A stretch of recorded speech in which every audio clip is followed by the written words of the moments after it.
जय श्री राम मित्रों।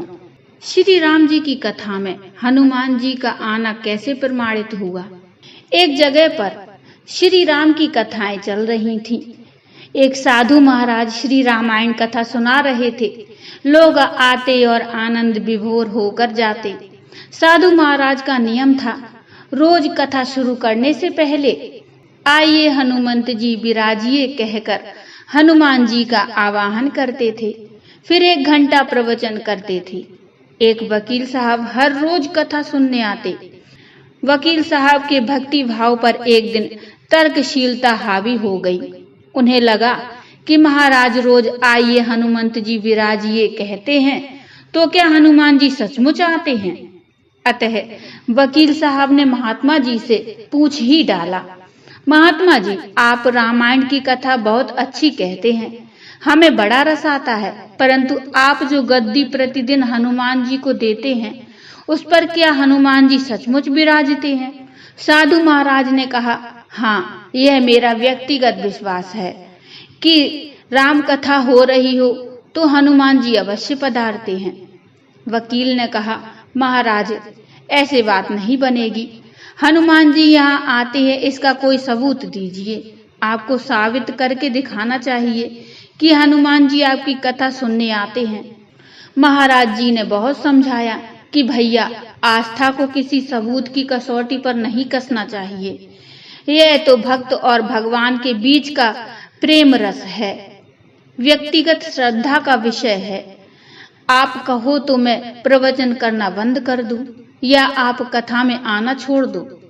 लेकिन वकील नहीं माना, कहता ही रहा कि आप कई दिनों से दावा करते आ रहे हैं, यह बात और स्थानों पर भी कहते होंगे, इसलिए महाराज आपको तो साबित करना ही होगा कि हनुमान जी कथा सुनने आते हैं।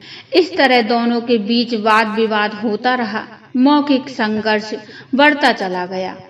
हार कर साधु महाराज ने कहा, हनुमान जी हैं या नहीं, उसका सबूत कल दिखाऊंगा। कल कथा शुरू हो तब प्रयोग करूंगा। जिस गद्दी पर मैं हनुमान जी को विराजित होने को कहूंगा, आप उस गद्दी को आज अपने घर ले जाना। कल अपने साथ उस गद्दी को लेकर आना और फिर मैं कल गद्दी यहाँ रखूंगा। कथा से पहले हनुमान जी को बुलाएंगे, फिर आप गद्दी ऊंची उठाना। यदि आपने गद्दी ऊंची कर दी तो समझना कि हनुमान जी नहीं है।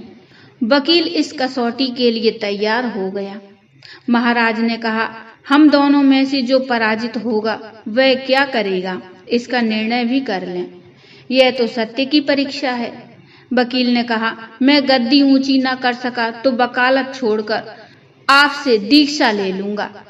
आप पराजित हो गए तो क्या करेंगे? साधु ने कहा, मैं कथा वाचन छोड़कर आपके ऑफिस का चपरासी बन जाऊंगा। अगले दिन कथा पांडाल में भारी भीड़ हुई। जो लोग रोजाना कथा सुनने नहीं आते थे, वे भी भक्ति, प्रेम और विश्वास की परीक्षा देखने आए। काफी भीड़ हो गई, पंडाल भर गया।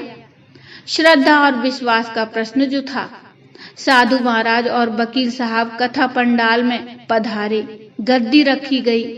महाराज जी ने सजल नेत्रों से मंगलाचरण किया और फिर बोले, आइए हनुमंत जी विराजिए।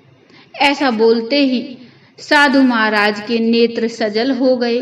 मन ही मन साधु बोले, प्रभु, आज मेरा प्रश्न नहीं बल्कि रघुकुल रीति की परंपरा का सवाल है। मैं तो एक साधारण जन हूँ, मेरी भक्ति और आस्था की लाज रखना प्रभु। फिर वकील साहब को निमंत्रण दिया गया, आइए गद्दी ऊंची कीजिए। लोगों की आंखें जम गईं। वकील साहब खड़े हुए। उन्होंने गद्दी उठाने के लिए हाथ बढ़ाया, पर गद्दी को स्पर्श भी न कर सके। जो भी कारण रहा, उन्होंने 3 बार हाथ बढ़ाया, किंतु 3 बार असफल रहे। महात्मा जी देख रहे थे। गद्दी को पकड़ना तो दूर, वकील साहब गद्दी को छू भी न सके। 3 बार वकील साहब पसीने से तरबतर हो गए। वकील साहब साधु महाराज के चरणों में गिर पड़े और बोले, महाराज, गद्दी उठाना तो दूर, मुझे नहीं मालूम कि क्यों मेरा हाथ भी गद्दी तक नहीं पहुंच पा रहा है। अतः मैं अपनी हार स्वीकार करता हूँ। मित्रों, कहते हैं कि श्रद्धा और भक्ति के साथ की गई आराधना में बहुत शक्ति होती है। मानो तो देव नहीं तो पत्थर। प्रभु की मूर्ति तो पाषाण की होती है, लेकिन भक्त के भाव से उसमें प्राण प्रतिष्ठा होती है तो प्रभु विराजते हैं। तो बोलो जय श्री राम। मित्रों, ये छोटी सी कथा आपको कैसी लगी मुझे कमेंट में बताइए। कमेंट में जय श्री राम अवश्य लिखिए। कथा अच्छी लगी हो तो लाइक करिए और चैनल को सब्सक्राइब कर लीजिए। मिलते हैं एक नई कथा, नया प्रसंग लेकर। तब तक के लिए जय श्री राम।